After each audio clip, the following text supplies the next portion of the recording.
This one, this one. Large intestine. Large intestine and Small intestine.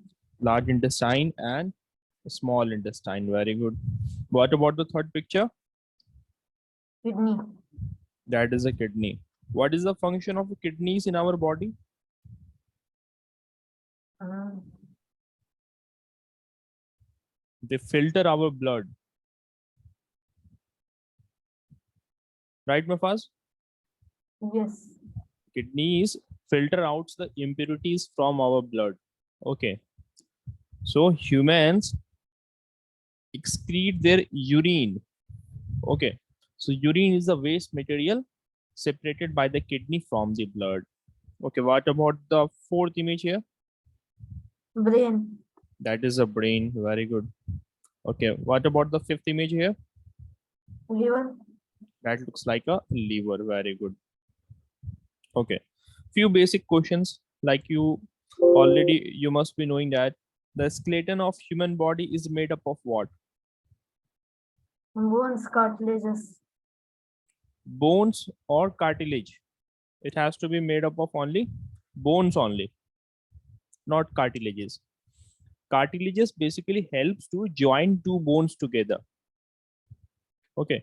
If you are given with two bones here, okay, these two bones are joined with each other via the help of cartilages, or basically cartilages are found at the ending of bones, like you see our nose. Okay, so at the ending of our nose, the elastic structure that you see, or the ear, the tissues in ear which you see, they are made up of cartilages. Okay, so cartilages are found at ending of bones, found at ending of bones. Okay, now see next question. Which one is the best for health? For our health, which of these is best? Boiled seeds, or roasted seeds, or wet swollen seeds, or the sprouted seeds? Boiled seeds. Boiled seeds. No. You see, when the seeds are germinated, as you can see in the figure here, these are germinated seeds, also called sprouts. So when seeds germinate, they are rich in vitamins. So sprouts are rich in vitamins. Okay. So consuming sprouts is best for health. Okay. So sprouted seeds are the best for health. Okay. So animals and plants have certain features which makes them to survive in a particular habitat. You see, animals to survive in a particular environment, they have got certain changes. They adopt a particular habit to survive in the environment. Like if you take example of camels, to survive in the desert, at a single time they can drink water up to 100 liters. Okay, and they have got humps in their bodies. You see, a camel has got hump in his body. Okay, okay, excuse my drawing, it might not look very good. Okay, let's say this is a camel. Okay, Mufaz, so these are the humps. Okay, so in humps, camels store fats. In these humps they store fats. So when they don't get sufficient amount of food, they can consume these fats stored in their body. Their body can utilize these fats stored in the humps. And one more adaptation they have, one more particular habit they have adopted is that they have got broad legs to walk on the sand. Okay, broad legs. They can drink 100 liters of water at a time. So these are all particular habits adopted by the animals, especially this camel here. So what is this called? Is it called adaptation, speciation, specialization, or evolution? Adaptation. That is called adaptation. Okay. Now, See one more interesting question here. See next question. What does the question says? Light travels in. Is it traveling in a straight line, curved line, zigzag line, or it just travels in a random direction in any way? Straight line. It travels in a straight line, which we can clearly identify from the given figure here, that here's a candle. Okay, and someone is trying to view the light coming from this candle by the help of tubes. So first, in the first case, the person has taken a straight tube. Okay, and in the second figure, you see the person has taken a bent tube. Okay, so in which of the tube the person will be able to see the candle light? In the straight tube. In the first case, right? Because we know the property of light is that it travels in a straight line. So in the bent tube, the pathway of light is being obstructed. Okay, so light travels in a straight line. Now, the major part of the air around us is made up of which gas? Is it nitrogen, oxygen, carbon dioxide, or inert gases? Nitrogen. Nitrogen. What is the percentage of nitrogen? 78%. 78%. Very good. This is the nitrogen. Okay, what is the percentage of carbon dioxide in atmosphere? 0.03%. No, it has now increased from 0.03%. It has increased to 0.04% now. Okay, due to continuous emissions from factories and vehicles, the composition of carbon dioxide in the atmosphere has increased nowadays. Okay, there's one more option here: inert gases. So inert gases are those gases which are used in tube lights. They are used in tube lights like neon, argon. You see, nowadays we have got fancy bulbs in which multiple colors glow. So in those bulbs and tube lights, inert gases are used. Okay, and they are found in very tiny composition in our atmosphere. Okay, very good. Now next I have got few diagrams for you. Okay, just identify which phenomena and what the diagram basically says about. Okay, so identify these diagrams, what is going on here.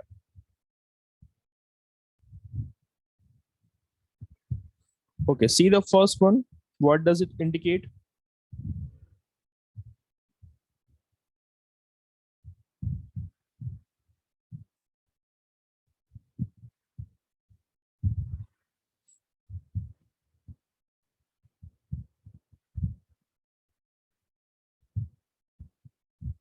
You see, there's a process going on here. In the first figure, there's a process going on here.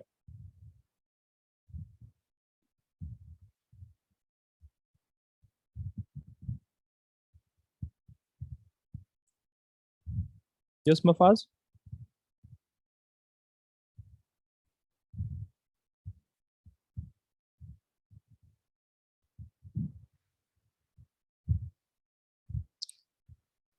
Okay, see, what's happening here? The water from land surfaces and water bodies is evaporating here. Okay, it is evaporating here. And after evaporation, it forms into cloud. Okay, what is happening here? Evaporation is happening. You know what is evaporation? Yes. Right, when water is getting converted from liquid to gaseous state, that is called evaporation. And water reaches, when this gaseous state of water reaches a higher level in the atmosphere, it gets converted into what? Clouds. So after evaporation, the water forms clouds, and when this cloud reaches a place where the temperature is very low, then it condenses. Now what is the process? What is condensation? What happens in this? Water vapor turns in the plus. Water vapor turns into water. Water vapor turns into water. So condensation happens there. And after that, precipitation happens there. That is rainfall. So you see, there's a continuous cycle going on here. This rainfall is going to fall on ground or some water body, right? Okay.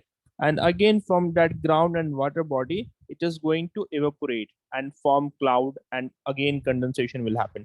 So you see, there's a cycle happening here that we call as water cycle, right, Mufaz? That is called as water cycle. So the first diagram depicts water cycle here. Okay. See the next figure here.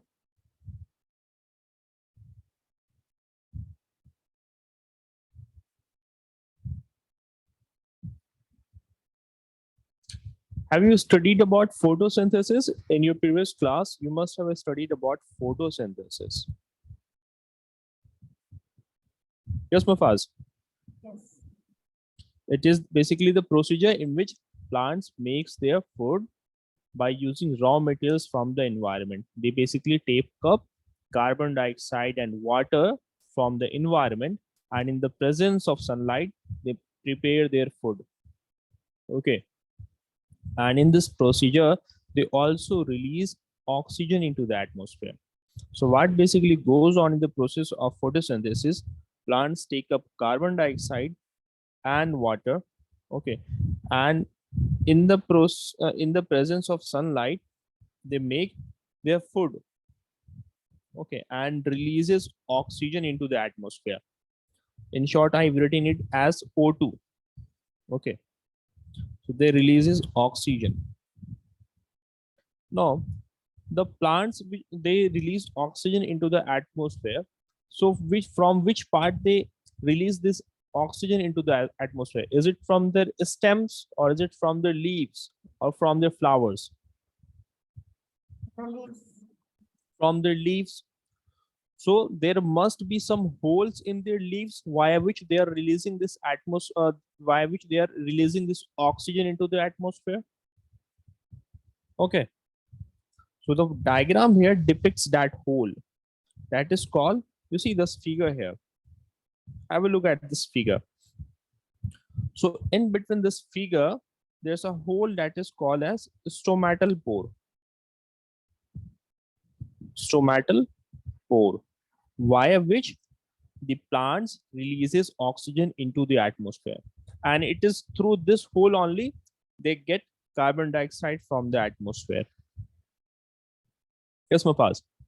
So in the procedure of photosynthesis, plants takes the carbon dioxide via this stomatal pore. What is this stomatal pore? It is nothing but tiny holes found in the leaves. And via these holes, they also releases the oxygen into the atmosphere. I hope that's clear. Yes. Yeah, Mafaz. Okay. Now the fourth figure is obviously very clear. That's a human skeleton. Okay. Okay. Can you name few bones found in the human skeleton?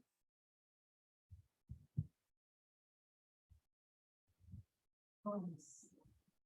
Yeah, Femur. some of the bones. Femur. Mafaz, come close to your microphone. Femur. Yeah. Your femur.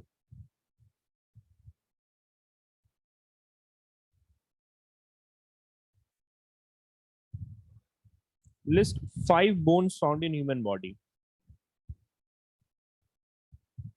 You can take help from the diagram also.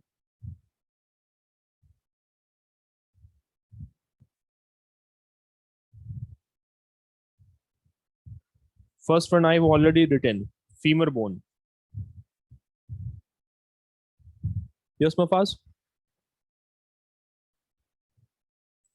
You see the rib cage? Yes. Okay. The bone found in the chest area that has enclosed our lungs and hearts. It is protecting the lungs and the hearts. Okay. So rib cage.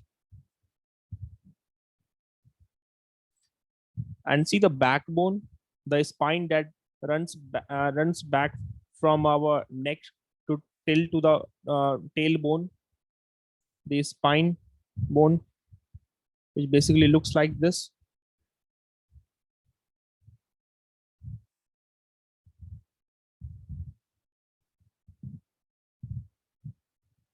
Okay, this is our skull, and this is the backbone. Right, so that is also an example of the bone found in human body. So backbone is another example. Okay, list two more examples.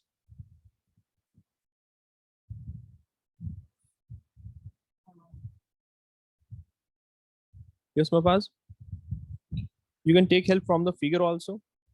See the hip bone here, this bone here, which I'm underlining.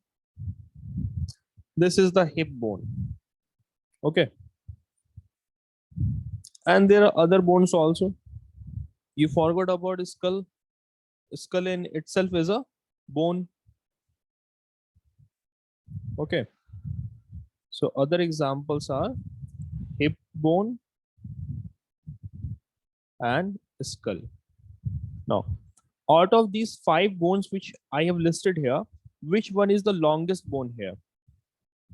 Rib cage. Rib cage. No, rib cage is not the longest bone. No, backbone. Backbone. Not even backbone. Listen to my question carefully. Question to you is that which is the longest single bone? Okay, now the question is which is the longest single bone in human body? Femur. It's the femur bone. That is the limb bone. This one. That is the femur bone. Very good.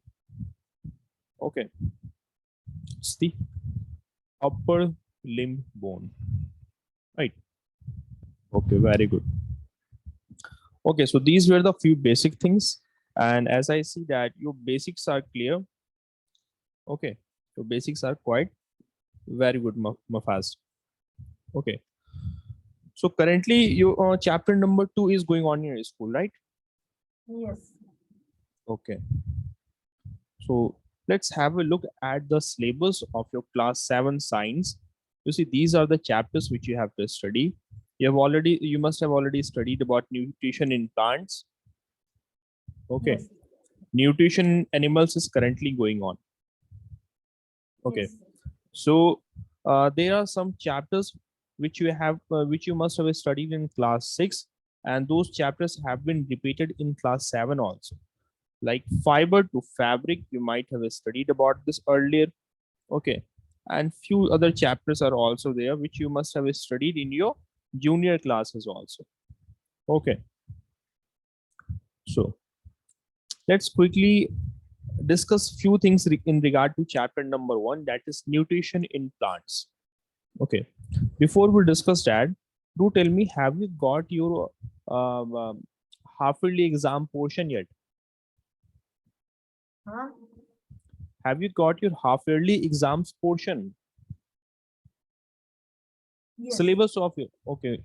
Which chapters are coming? Nutrition in plants and nutrition in animals. Okay, the first 2 chapters. Okay. Okay. So let's discuss the first chapter. So do tell me, why do plants require nutrition? And how do they obtain their nutrition?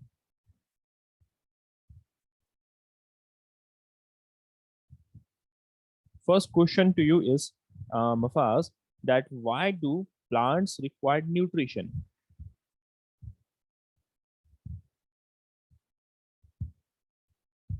You see, just like all other living organisms on this planet, to survive, to repair their damaged tissues, to grow, and to be able to perform their daily functions, plants also have got different types of functions to do. So for that purpose, they also require nutrition. Okay.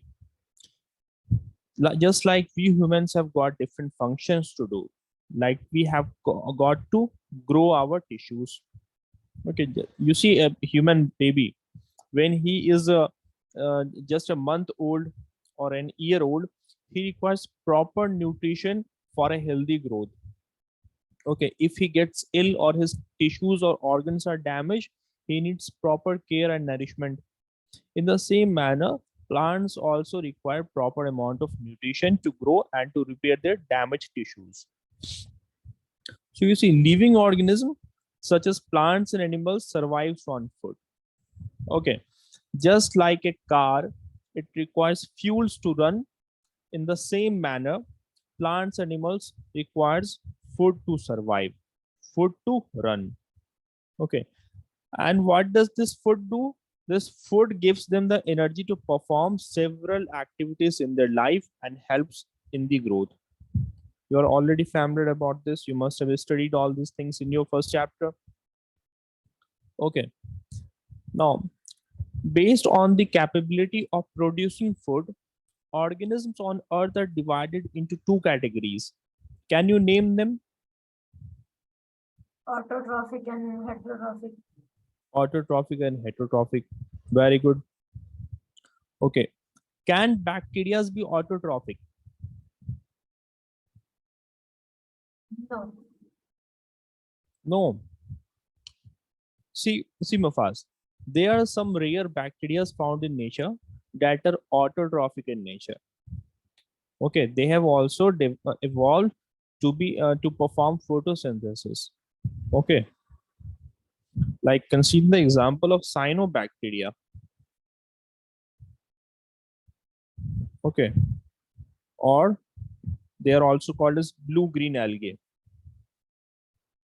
Blue-green algae. They are able to perform photosynthesis.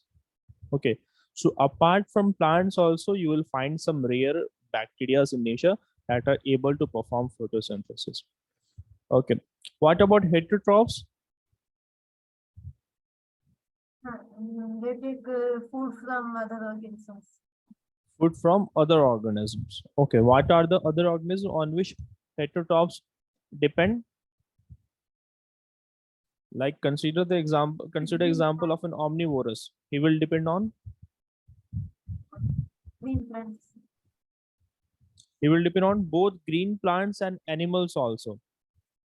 Okay, an omnivorous is an animal that consumes both flesh of animals and consumes plant products also.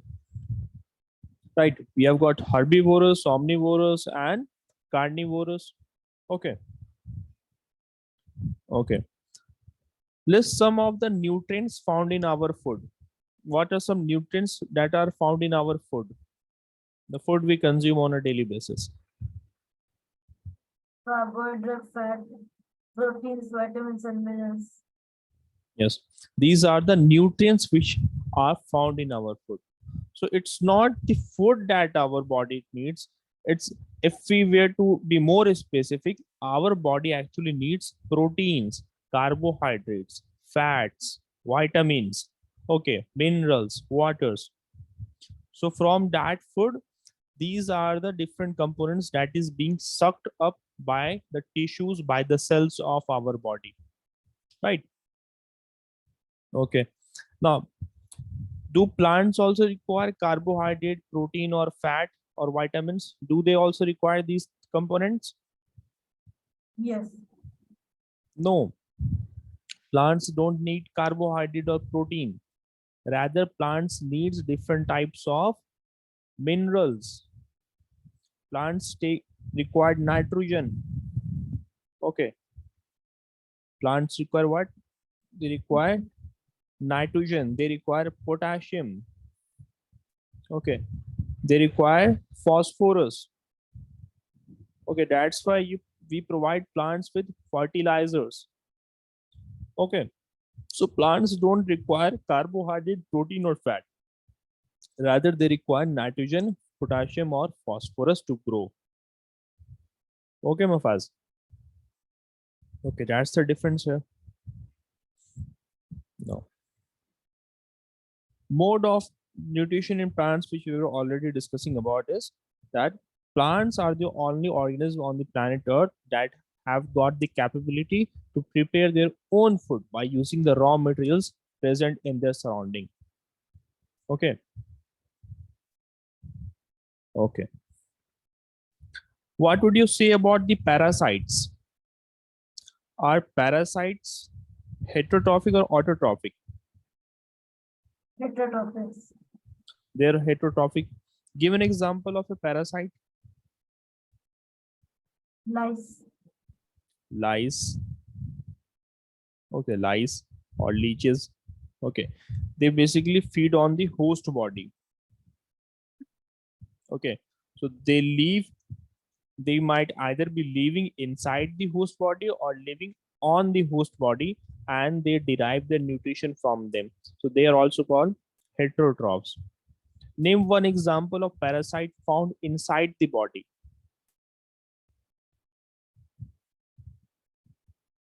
You see, in the intestine of humans, there lives a parasite called tapeworm. Okay, that is called endoparasite. An example of endoparasite is tapeworm. Okay, so parasites, remember, they are also of two types. One that lives inside the body and one that lives on the body, outside the body. Okay, the first one is exoparasite. Another one is endoparasite. So the above examples which you just listed, lice or leeches, they are exoparasites. Okay. And endoparasites are what? Those parasites which lives inside the body. Okay. Now, coming back to our discussion about nutrients, where does this nutrients goes to in our body? It is being utilized by which part of our body? Stomach. Yes, Mafaz? Stomach. Come close to mic, your voice is not properly audible. Stomach. Okay. It goes to our stomach. But from our stomach also, it goes to large intestine, then a small intestine, then it goes into our blood, right? And our blood transports that food particles to each and every cell, right? Our bodies are made up of tiny, very tiny structure called cells, right? So it is the cell where the food particles ultimately goes to. Yes, Mufaz. So you see, as you say, that first it goes to our stomach, right? Then to where? Small intestine, then to large intestine. Okay. Then it goes to our blood. From blood, it reaches different cells in our body. So ultimately, the food which you are consuming, it goes to cells in your body. Okay. Now, this cell must be having a structure. Okay. Our different organs, all of them are made up of cells. If you consider whether it's a stomach or whether it's intestines or whether it's bones or even hair or lungs or kidneys, any organ in your body, it is made up of different types of cells, since each and every organ has got different functions to perform, right, Mafaz? So each of them have got slightly different structures. Okay. Okay, let's have a look at the structure of a typical cell, how it looks like. See the figure given here. Okay, that is the structure of a typical cell found in human body. Let me simplify it further for you. So a typical cell in human body will look like this. Okay, in the center there will be a condensed mass that will be called nucleus. Okay, and this will be called cell membrane. It is basically the boundary of the cell. It is what? Boundary of cell. Okay. And the center mass is called nucleus, which is also called brain of the cell. What? It is also called brain of the cell. So all the functions that is happening in the cell is being controlled by this nucleus. Okay. Just similar to the movements and all the functions that we humans perform is being controlled by our brain. So inside human body, we have got cells which has got its own brain. Okay. So in between this nucleus and the cell membrane, there will be jelly-like structure, jelly-like component that will be called as cytoplasm. What is the cytoplasm? It's jelly-like fluid. Fluid means liquid. Okay. And in this liquid, there will be tiny organs floating. Okay. So you see, in a cell also you will find tiny organs. We humans have got our own organs, like we have got kidneys, stomachs, lungs, hearts, brain, etc. If we look our cells under a microscope, we will observe nucleus in it. We will observe what?